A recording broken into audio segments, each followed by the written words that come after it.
à tous, merci d'être là, merci d'être restés, ça va être une théorie dans un cadre plus intime. Donc bonjour cher jury, cher public, chère contradictrice. C'est ma première fois avec une fille, donc j'espère que ça va bien se passer. Alors, d'après Mafalda, la paresse est la mère de tous les vices, et comme toute mère, tu dois la respecter. Donc je plaiderai pour, et pour plaider pour, le mieux c'est de commencer par définir les termes du sujet. Donc la paresse, c'est l'état dans lequel vous êtes quand affalé sur le canapé, vous ne savez pas si le pire, c'est de mourir de faim ou de vous déplacer jusqu'au frigo.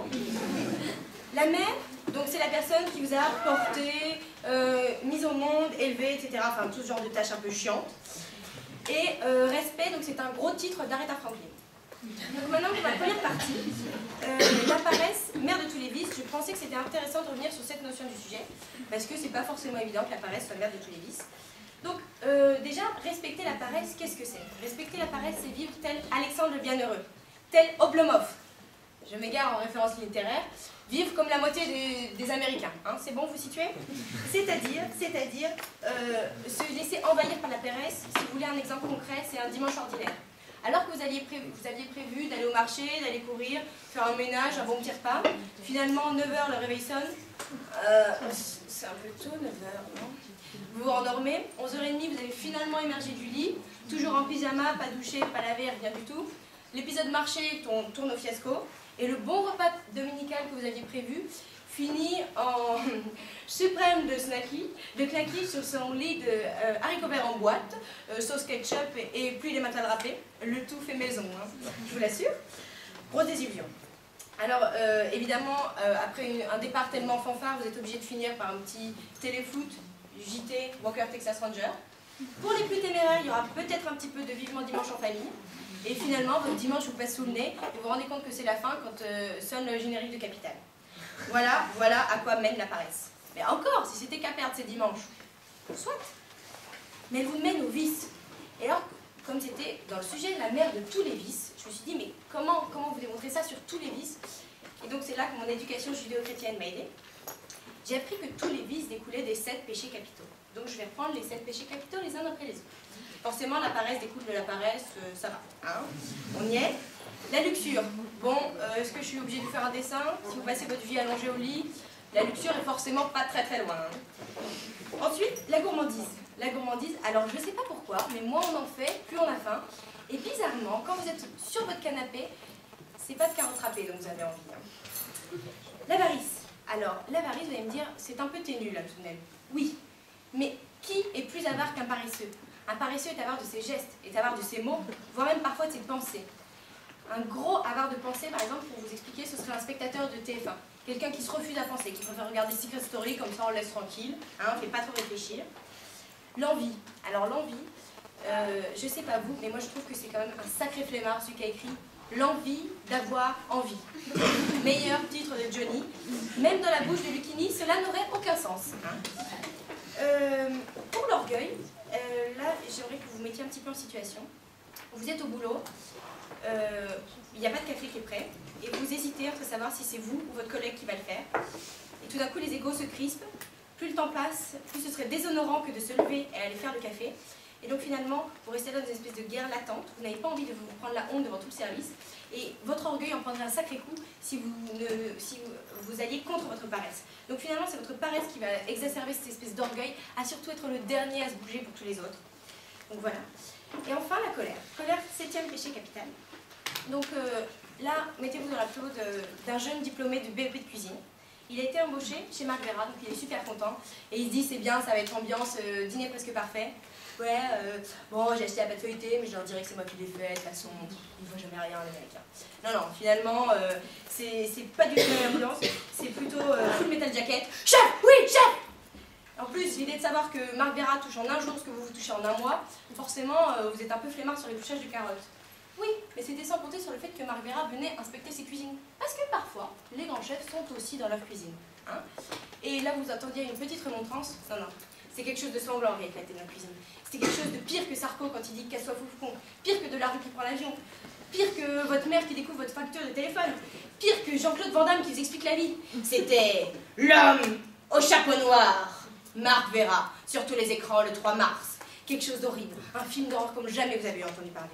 Et toute cette colère, toute cette ire, toute cette rage qui sommeillait sous son chapeau, pourquoi elle s'est déclenchée? À cause de votre putain de paresse. Donc voilà. Voilà, donc je vous dis, la paresse, mère de tous les vices. Maintenant, on va étudier la deuxième partie de ce sujet.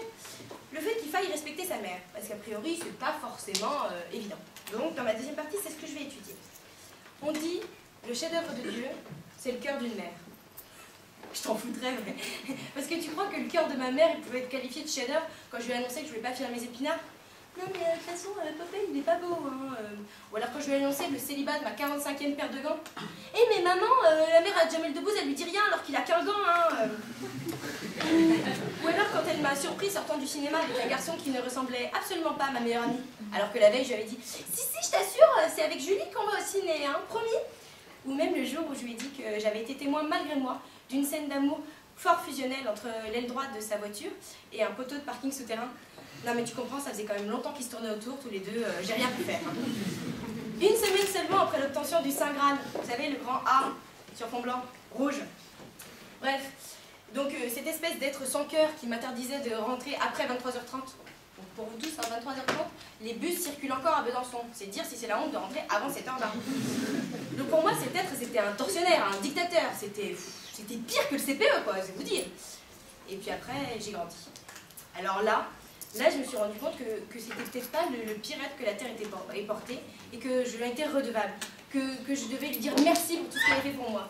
Merci de m'avoir évité d'avoir cet horrible tatouage de dragon sur l'épaule. Merci de m'avoir fait renoncer à une carrière de chanteuse professionnelle. Merci maman.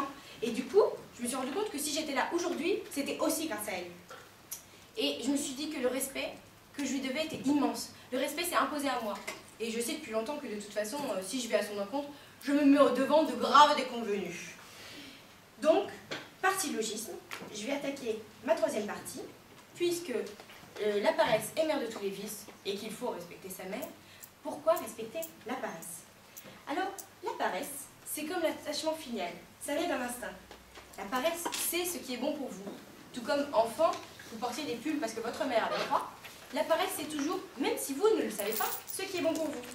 Par exemple, si la paresse vous empêche d'aller en partiel un beau matin, c'est probablement parce que vous risquez de ne pas briller pendant ce partiel. Et comme on dit, mieux vaut se taire et passer pour un con que l'ouvrir et ne faire plus aucun doute à ce sujet. Si par exemple, la paresse vous retient d'aller faire du sport, non, ce n'est pas pour faire de vous une vieille loque dégoûtante, c'est seulement pour vous préserver du claquage, bien évidemment. Et les filles, si la paresse vous empêche de sortir chez vous un mercredi après-midi, c'est pour vous épargner une énième séance de shopping dont votre banquier aurait du mal à se remettre. Bon. Pour faire plus simple, je devrais vous dire que la paresse mérite votre respect à de multiples égards. Et si vous égarez à la contrarier, gare à vous. Que vous soyez petit garçon ou grand ringard, si par mégarde la paresse vous fait baisser la garde, gardez-vous de réagir. En plus de vous garder sa meilleure vengeance, elle vous garantit un traitement de choc. Les plus garnements finiront en garde à vue. Je m'explique. 8 heures, le réveil sonne. Vous l'éteignez. La paresse vous attendait cachée sous l'oreille. Vous décalez le réveil, vous vous levez donc en retard, mais vous décidez de lutter contre cette paresse. Au son de Zebda. Allez, si, vous l'avez motivé. Vous filez sous la douche. Bon, Zebda n'a pas suffi. Vous vous rétamez sur le tapis de bain. Hop, un bleu tibia. Vous vous douchez vite fait. Vous avalez un café. Votre chemisier en fait autant. Vous êtes bonne pour vous changer. Vous partez en retard. Vous filez prendre le métro. Là, tout d'un coup,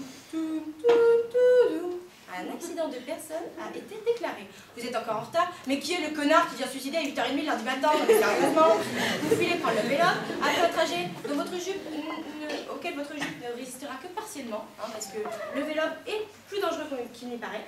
Vous arrivez donc en retard au travail, et votre patron vous rappelle que la société du Mont-Latour, au capital de 6 350 256 €, enregistré au numéro de SIRET 666 666, n'est pas à confondre avec un club dont le nom qui porte le nom d'une mer située entre Marseille et le Maghreb. Connard, ça veut dire que mon augmentation, c'est mort, quoi. Hein. Bon, voilà, donc vous continuez sur cette journée harassante, petit déjeuner entre collègues. Vous dites, bon, allez, un verre de rouge, ça va pas me faire de mal, je vais souffler un petit coup, tout ça. Un verre, 2 verres. Finalement, votre collègue finit complètement saoul, il vous dit, tu veux pas reprendre la voiture? Et vous tombez sur monsieur l'agent. Ah oui, bonjour, vous n'êtes pas titulaire du véhicule, qui n'est lui-même pas assuré, vous êtes en plus en état d'ébriété et portez une jupe rageusement courte.